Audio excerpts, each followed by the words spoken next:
Tamil Mamak Padukang. Tuan-tuan sini mungkin tak biasa nama Mamak Padukang. Orang Penang kalau disebut Mamak Padukang maknanya habis tak boleh pakai dah. Mamak boleh pakai lagi, ditambah Padukang belakang. Kalau jumpa Mamak Padukang dengan ular, pitibai Mamak Padukang dulu. Macam ini cakapnya. Putar belik nombor 1. Itu yang terjadi. Sebab itu dia berlakon bukan mesakan, berduduk atas apa katil hospital ward. Tak cukup dengan tu, masuk pula saluran nampak di hidung lah. Awak tak masuk dalam kepala otak dah. Masuklah hidung. Kalau saya ada doktor bubuh dalam kepala otak dah. Tak cukup dengan tu, bubuh pula pendokong leher ni. Oh, kena teruk sangat, cedera teruk, tunjuk rambut, serungai habis, tak teratur, teruk-teruk, kata ini kekejaman polis. Tapi bila keluar dalam TV, Anwar tuduh polis kejam. Hadiah awang kata polis jaga dengan baik. Macam? Apa cerita hero Tamil? Allah, ini Malaysia. Apa temberang sekupang 5 duit ni? Orang utara kata sekupang 5 duit lah. Tak terpakai tuan-tuan. Itu jelas terang kata. Tunggu Adi turun di airport Terengganu, masa tu saya ada Terengganu, turun 2000 lebih sambut dia buat terang press conference. Oh ya, polis melayan dengan amat baik. Anwar pula kata, oh polis kejam ni apa benda. Mereka dakwa kata yang berlarak dalam tu, yang berlarak di Bersih tu ada 10,000, 20,000, 30,000 orang. Dakwa pembangkang lah. Padahal kita tahu kalau ada 1,000 pun dia kata 300,000. Tapi yang peliknya dalam banyak-banyak tu hanya 2 manusia aja yang cedera. Anwar Ibrahim dengan Mat Sabu. Kalau betul polis tu ganas, kenapa orang lain semua elok, sihat walafiat? Anwar dua atas kata, oh terus sangat sampai pakai macam-macam lah. Nasib baik dia tak pakai yang di bawah pusat tu. Saya minta maaf tu tengah malam ni naik macam tengok Ahmad naik semangat aja kan. Yang Mat Sabu pula ni nak tuduh kononnya polis yang menyebabkan dia jadi teruk, jatuh semua. Padahal bila ditunjuk pada rakaman polis, sebenarnya dia sendiri yang nak lari. Naik motor tak reti, pusing-pusing buat pusingan you, terlanggar benteng tepi tergolek, terjatuh. Itu sebenar jadi. Itu nak tuduh orang, ya Allah, bengong tak habis-habis.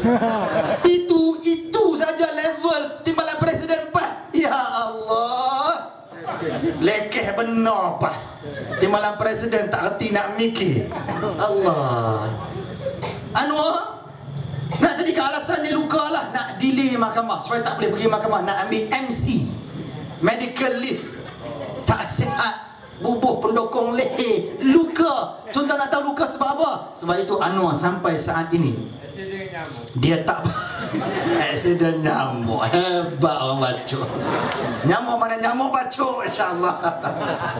Sudah kata apa sebenar jadi pada dia? Bukan sebab polis brutality keganasan, bukan. Media Singapura pun pada petang tu dapat tahu benda sebenar, dah cuba dedah. Sebenarnya tuan-tuan, saya dapat maklumat dia luka sikit di kepala, terjatuh sikit sebab kaki dipijak. Sudah tahu siapa yang pijak kaki dia? Sebenarnya bodyguard dia ketika itu bila menjaga Anwar. Gambarnya bodyguard ni masih lagi budak ingusan, underdog dengan demonstrasi-demonstrasi ini. Tak ada pengalaman demonstrasi. Bila polis suruh bersurai, tak bersurai juga, polis terpaksa lah sembuh water cannon.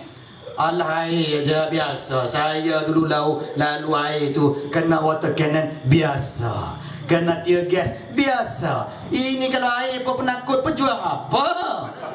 Air pun penakut. Tapi bukan main duk kata. Kalau takut dengan risiko, usah bicara tentang perjuangan. Perjuangan tengkorak ada. Bila polis tembak water cannon, apa yang jadi? Bodyguard Anwar yang duduk sebelah kanan dia tu, polis tembak water cannon, bodyguard dia ni panik. Bila bodyguard dia ni panik, lari melarikan diri, tinggal bos. Bila dia tengah nak lari tu, siku dia terlanggar dahi Anwar. Lepas tu dia terpijak kaki Anwar, Anwar terjatuh. Bodyguard tu hilang macam tu sampai sekarang tak jumpa. Itu sebenar terjadi sebab tu Anwar tak berani dedah. Apa sebenar berlaku pada dia, mana dia berani sebut. Dia hanya kata, oh ini keganasan polis. Cabar dia, tolong ceritakan detail dan tunjukkan bukti. Polis tak letak tangan pun pada Anwar. Bodyguard dia sendiri yang balun bos. Allah, itulah akibatnya. Anwar Ibrahim Mangku Ayun. Ya Allah, kalau nak bohong pun biar cerdik lah. Ini bohong Allah, kebodohan tahap 10 dah. Sampai tara itu Sebab tu dua orang ni konon jadi alasan polis kena. Allah Maha Besar selamat kita dah rakaman bukti. Akhirnya siapa? Rakyat makin tahu fitnah dan propaganda Anwar. Sebab itu saya nak minta tuan-tuan, kita ada wakil malam teri semua kita ada saya dah. Saya nak minta walaupun bunyi garang sikit ni, Ambika, Anwar dan semua yang menjadi kepala-kepala bersih ini, kita minta kalau boleh mereka ini semua ditarik balik, dirampas kerakyatan Malaysia pada mereka ni tuan-tuan. Menyerahkan mereka pada Malaysia. Penderhaka negara, derhaka pada Raja-Raja Melayu, derhaka pada tuanku yang di-Pertuan Agong. Sebenarnya hukuman bom nuklear tembak tu sikit-sikit lagi bagi kita ada teknologi nuklear tu, sikit lagi. Sebenarnya hukuman bagi mereka yang penderhaka pada negara, mereka yang derhaka pada Raja Melayu, derhaka pada Tuan Pertuan Agong, hukuman dia tak lain tak bukan sebenarnya gantung sampai mati. Berani bawa tu. Kalau nak tukar hukuman, nak buat pancung, saya bersedia free of charge nak pancung kepala Anwar, no problem. Rosak habis, rosak negara, rosak agama, rosak maruah bangsa, dan rosak juga PAS kerana Anwar itu pun PAS duk bengong lagi duk tahan Anwar. Dan kita minta juga tarik balik anugerah datuk-datuk ni kepada Anwar dan Ambika semua ni, tarik balik pada mereka. Untuk apa diberikan penghormatan demikian kerana mereka tidak pernah hormat pada sistem dan perlembagaan negara ini. Keterlaluan apa yang mereka telah lakukan.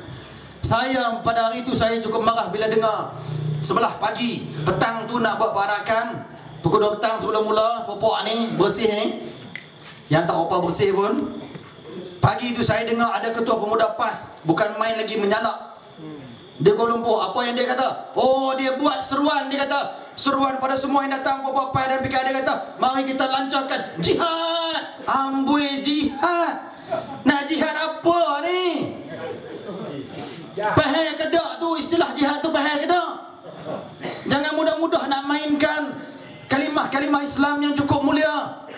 Nak jihad apa? Kalau nak benar nak jihad, pergi jihad dulu dengan nafsu Anwar dan Mak Sabu. Buat jihadun nafs dulu. Itu dulu kena buat. Kalau tu tak boleh buat, tu sah duk katai lah sebut jihad. Tapi kalau nak buat juga demikian, pok-pok PAS ni kena ingat saya nak bagi amaran. Mereka sikit-sikit jihad, sikit jihad. Awak, kenapa? Mereka nak tengok sangat pertumpahan darah sampai tergamak nak buat demikian. Anwar dulu sebuah reformasi, sekarang baru ni kita dapat maklumat apa yang Anwar kata. Anwar kata sekarang ni sampai ke tahap dia nak lancarkan revolusi. Tuan-tuan dengar kan? Anwar sebut benda tu baru ni. Revolusi ni maksudnya apa? Revolusi ni perjuangan berdarah. Dan saya pula dapat maklumat semalam daripada kalangan pimpinan UMNO di sini, maklumat baru-baru ni Nik Amar dalam ceramahnya di sini, dia membuat seruan pada orang PAS. Dia kata sebab dalam keadaan sekarang ni Pakatan Rakyat dan PKR dan PAS terutamanya makin duduk dalam keadaan yang terdesak. Tak boleh dah nak berdebat banyak dengan orang UMNO ni sebab banyak sangat kita lagi dah ada peluru banyak, dia dah banyak sangat masalah, tak boleh nak tepi. Saya dapat maklumat yang disahkan, katanya Nik Amar mengatakan dalam ucapannya, dia kata dia minta agar puak-puak PAS kalau di kedai-kedai kopi ke apa ke, kalau berdebat dengan orang UMNO, kalau dah tak boleh jawab juga, dia kata bagi penumbuk sekali pada orang UMNO. Tergamak nak buat ni. Ini ustaz apa ni? Islam tak menyuruh pergaduhan. Saya tanya semalam, benda tu disahkan kepada saya. Amboi nak tumbuk orang, penumbuk dia jadi tak penumbuk kita, dia tak mau kira. Jangan. Saya nak kata tuan-tuan, sebagai Imam Khalifah Besar dalam Silat Seri Gayung dan saya pegang sebagai Parlimen Singgah Melaya dalam Gayung, saya nak kata pada mereka, jangan mereka cuba nak buat perkara onak. Pok-pok PAS ke Pakatan Rakyat siapa pun, kalau buat pembangkang ni cuba nak lancarkan jihad lah apa nak perang, kita tak ada masalah. Dah lama kita tunggu. Cuma kita ni hamba yang taat dengan pimpinan negara dan Tuanku Agong dan Raja-Raja Melayu. Kita hanya menanti masa. Kalau pimpinan dan Raja-Raja Melayu beri izin dan isyarat, kita bersedia berdepan dengan mereka bila dan di mana pun tuan-tuan. Kita akan pertahan Putrajaya, pertahan maruah Islam, pertahan maruah Raja-Raja Melayu di bumi Melayu berdaulat. Jangan coba. Jangan coba. Kalau masih sejengkal, jangan